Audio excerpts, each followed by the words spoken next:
Okay, same page, 223. We're going to turn our attention to some categorical syllogisms that are presented in English, more or less. They're very easy to translate. I don't want to get into translating perfectly natural English into this symbolic language because it's too involved for an intro course. So if you do the exercises on this page and the next page, you'll be fine. There's 3 or 4 of these on your test.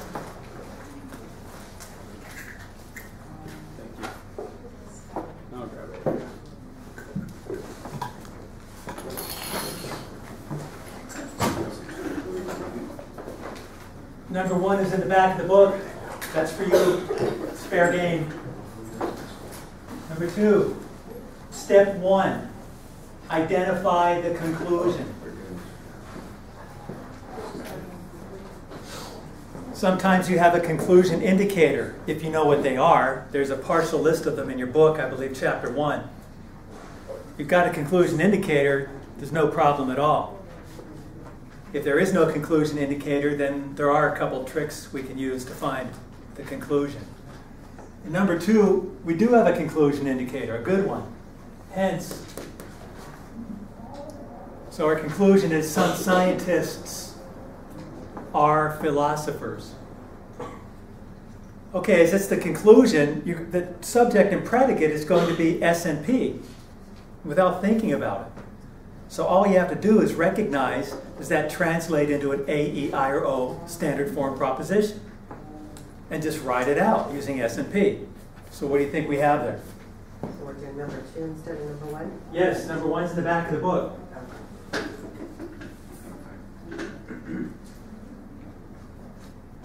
What do you think? A, E, I, or O? It's I. Conclusion is I.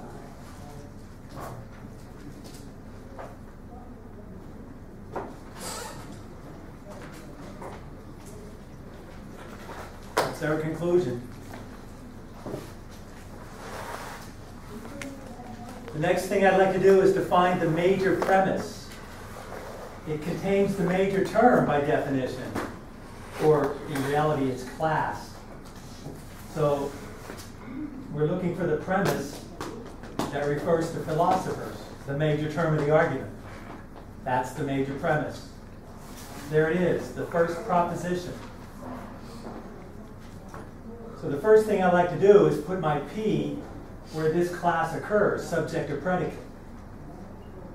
It's in the subject position. And it's going to go on top of our translation because it's the major premise. That other class in that premise has to be the middle term, so we'll go ahead and put our M there.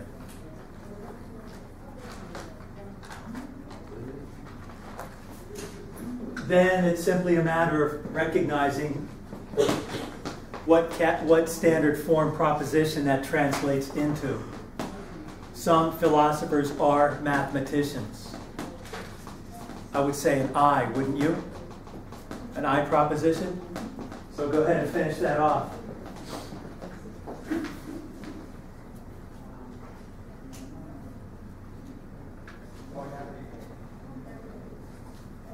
Two-thirds of the way there. I'll grant you the remaining premise is the minor premise, but that's kind of cheating. Let's make sure about it. The minor term is scientists. The minor premise contains that term's class, scientists. There it is right there. It's the third proposition, or the final one in the argument. So S is going to go in the subject position of that minor premise.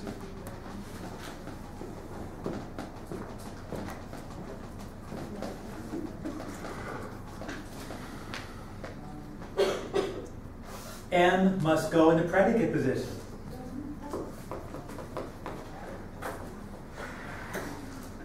Now you just recognize the standard form translation A, E, I, or O. All S is M, that's an A translation, right? Right?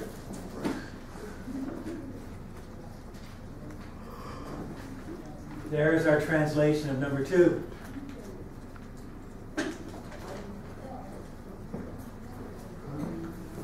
So now, this argument form has a mood and figure.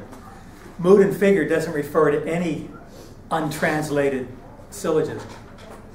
So now that it's correctly translated, you identify its mood and figure. I'll be asking you about that on the test. There's another answer. So what do we have here? Two. You guys are pros. I, 2.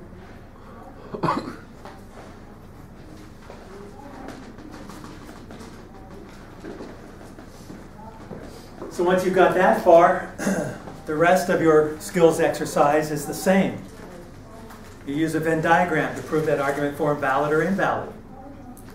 If invalid, identify formal fallacies. Why don't you go ahead and do that?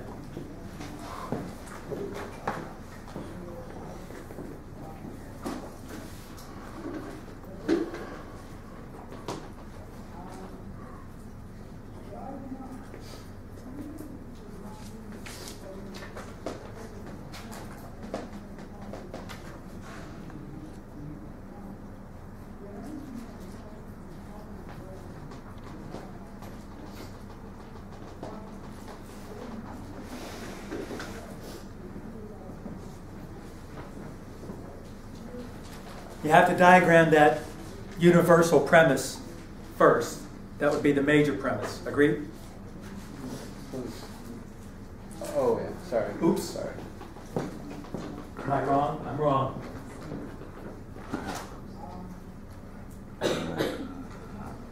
Yeah. Take 2. You're going to want to diagram the universal premise first. It's the minor premise. That's the universal of the 2. So minor premise first, major premise. Read the diagram for the truth of the conclusion. If it's not indicated, find a fallacy or 2.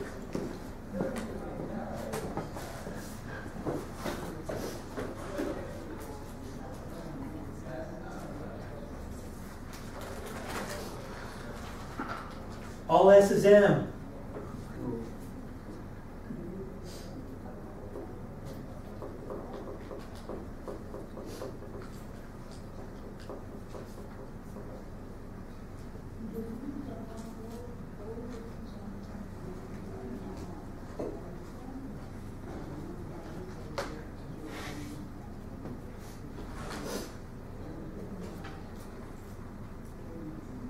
Some P is M on that line. Agreed? So,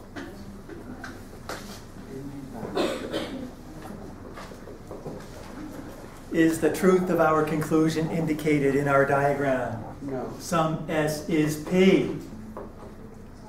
No, it is not.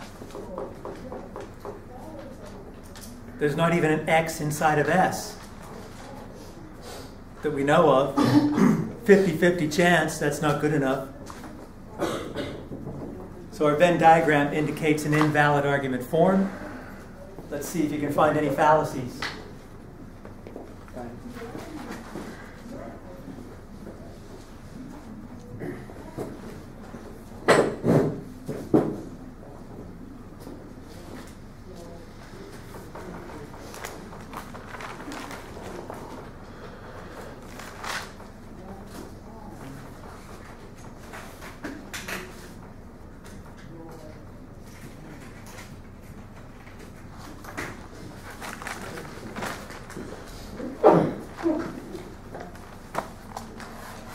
Middle term is in the predicate position of an I proposition that is undistributed.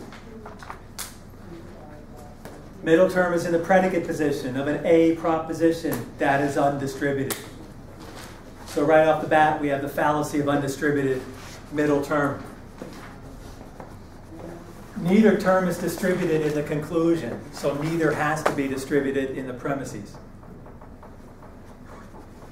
We do not have two negative premises, so it's not the fallacy of exclusive premises.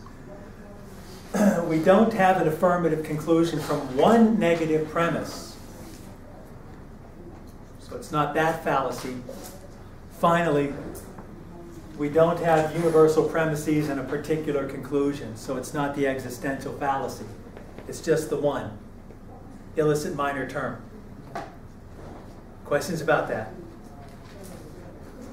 Let's do the next one.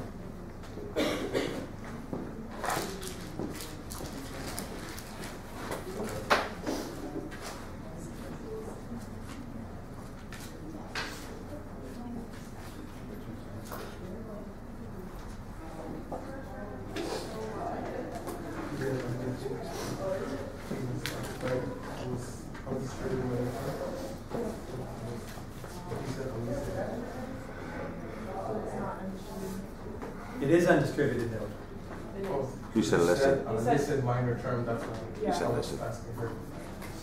Yeah. Oh, Sorry. okay. Fallacy on that last argument form. Undistributed middle term.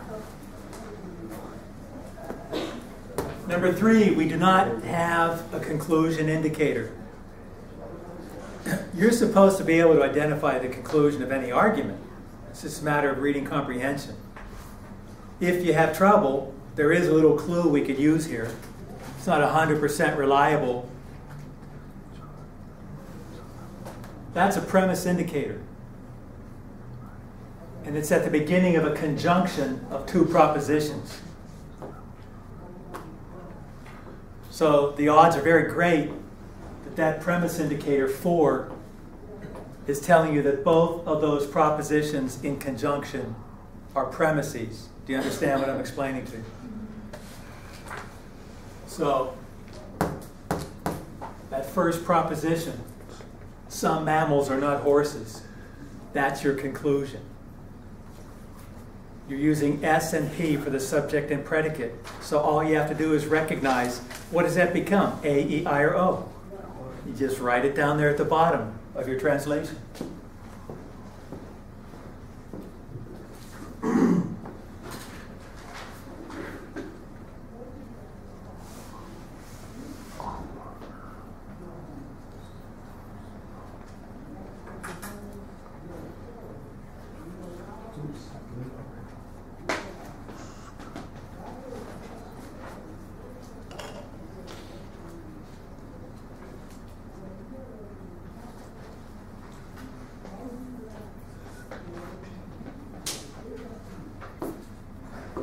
Like so. We want to find the minor premise next. I'm sorry. We want to find the major premise next. By definition, it contains the major term class. That's the predicate of the conclusion, which is horses. So we're looking for the premise that makes reference to horses. You see, it's the second proposition. We know that horses is in the subject position. So let's put our P there. That other class must be the middle term. So let's put our M in the predicate position.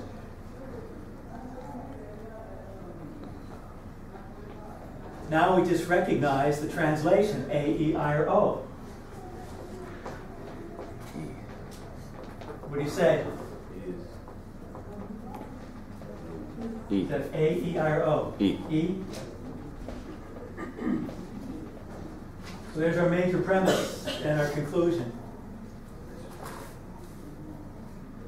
Minor premise contains the subject term class of the conclusion, the minor term, which is mammals.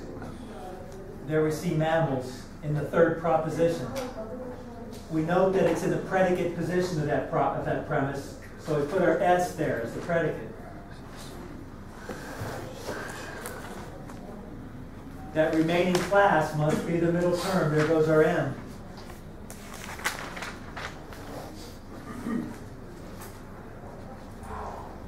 finish it off with the quantifier and copula.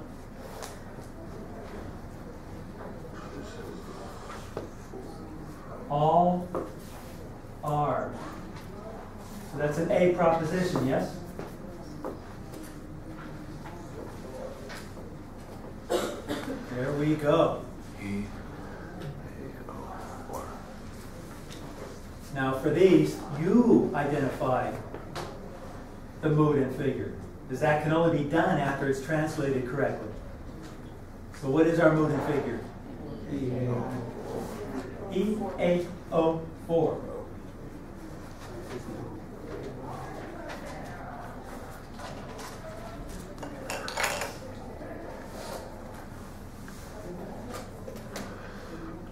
Then it's the same as the other exercise. Venn diagram, valid, invalid, if invalid, fallacies. Go.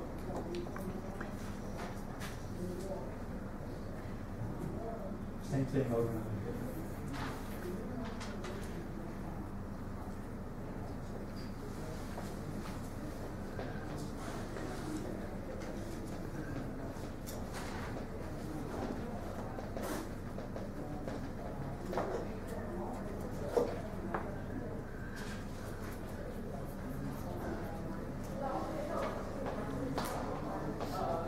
No P is M.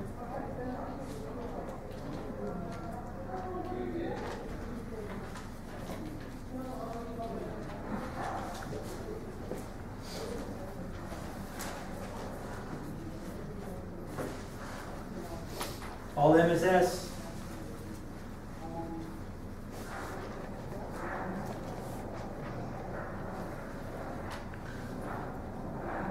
Conclusion says some S is not P. Does our diagram indicate that? No, it does not.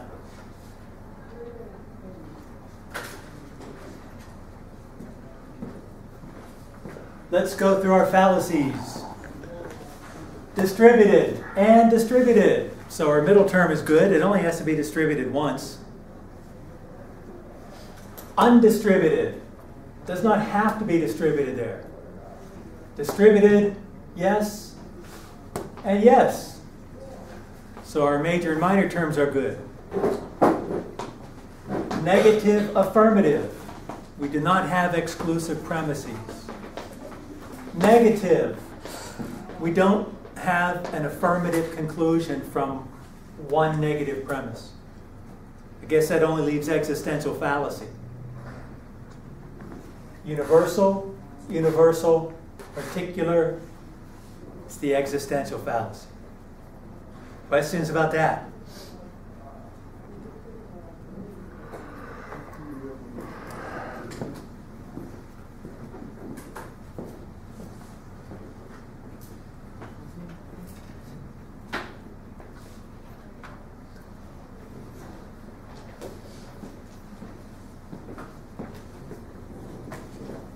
It follows that. That's your conclusion. Go.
Good? Moon and figure.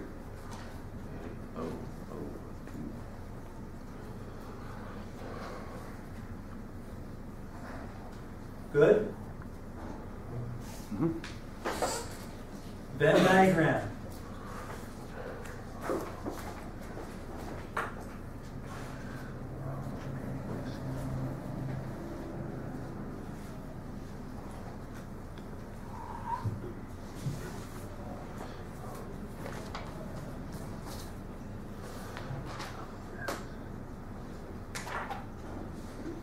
Universal premise first.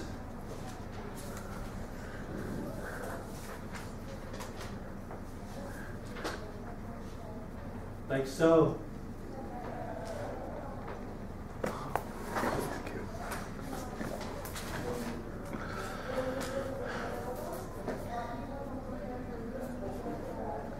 X in segment 1. Agreed?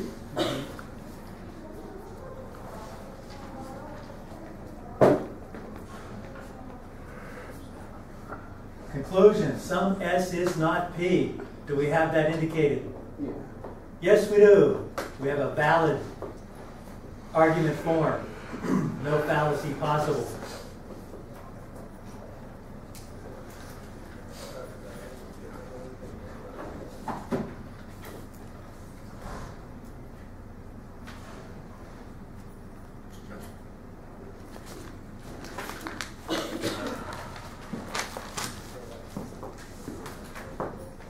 Five and 10 are in the back of the book.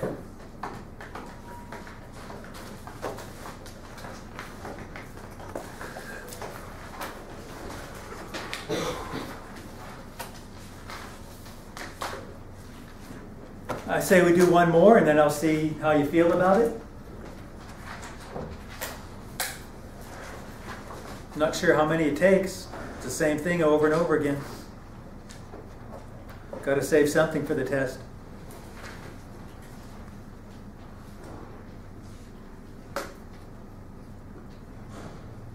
Maybe two more. 6. You have no conclusion indicator. I think you can find out what it is from something we said previously.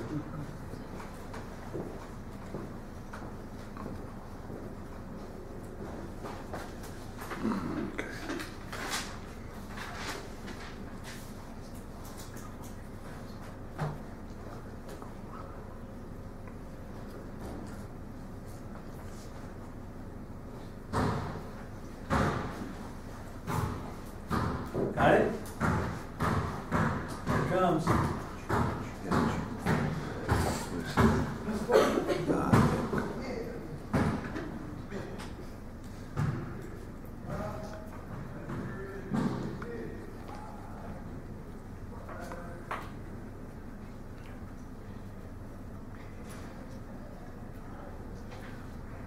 You have your major premise in place.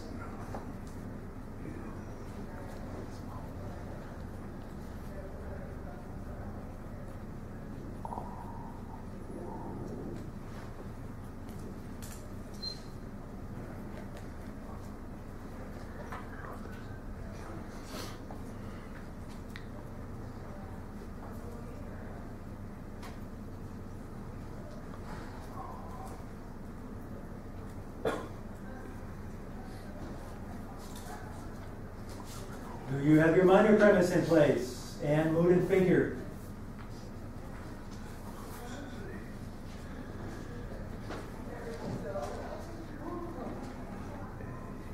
Yes?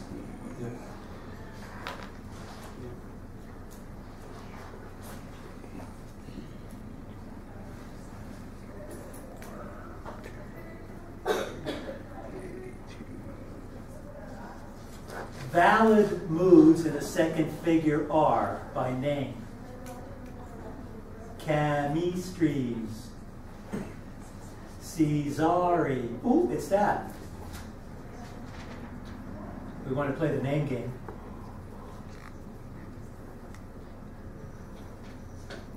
Barocco Festino. But that's Caesari. Not that you care. You have to do your Venn diagram.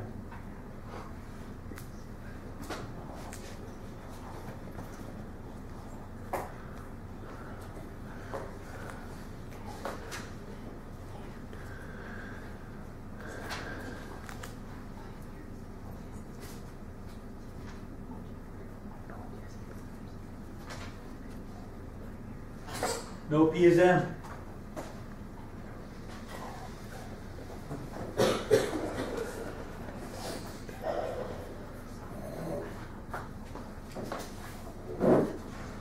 All S is M.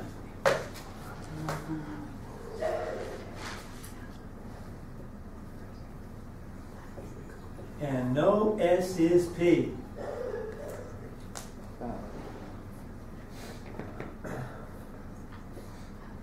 Valid. One more. 7. You have a conclusion indicator, consequently.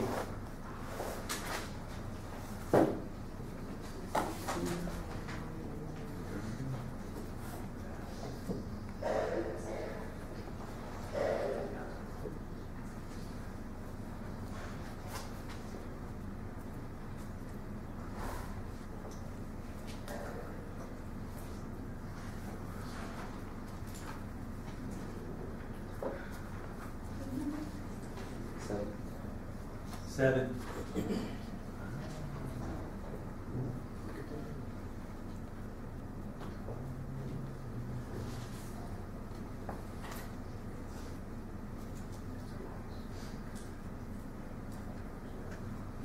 Major premise, is it in place?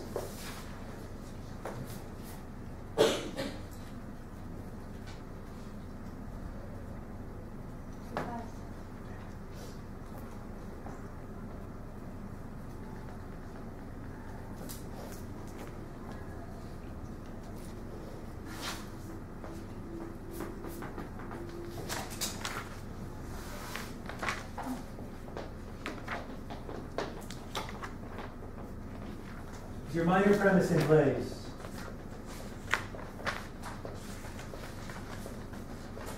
And mood and figure.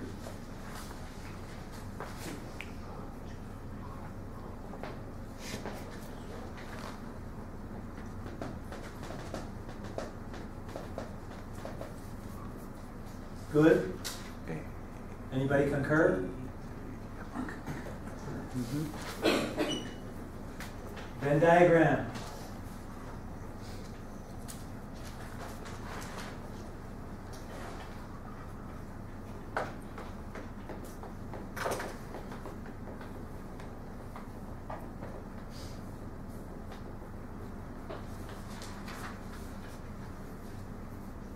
All MSP.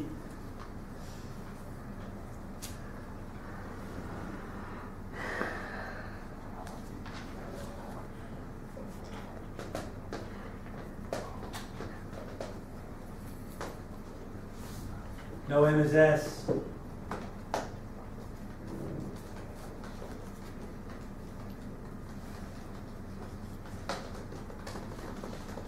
Does our diagram indicate the truth of our conclusion that no S is P? No. No. What part of S is P? 2. Good. Must find a fallacy or two.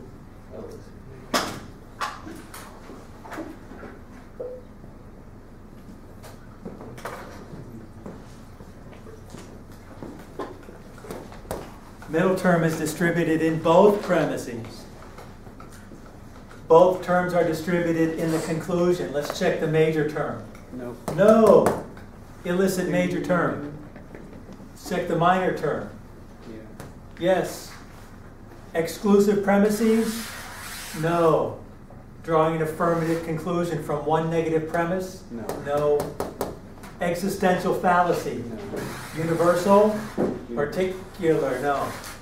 So just the one. What did we say it was? Illicit major term. Illicit major term.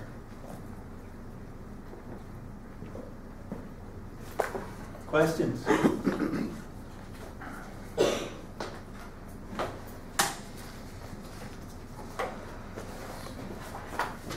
So what do you think? Can you handle that? Very good.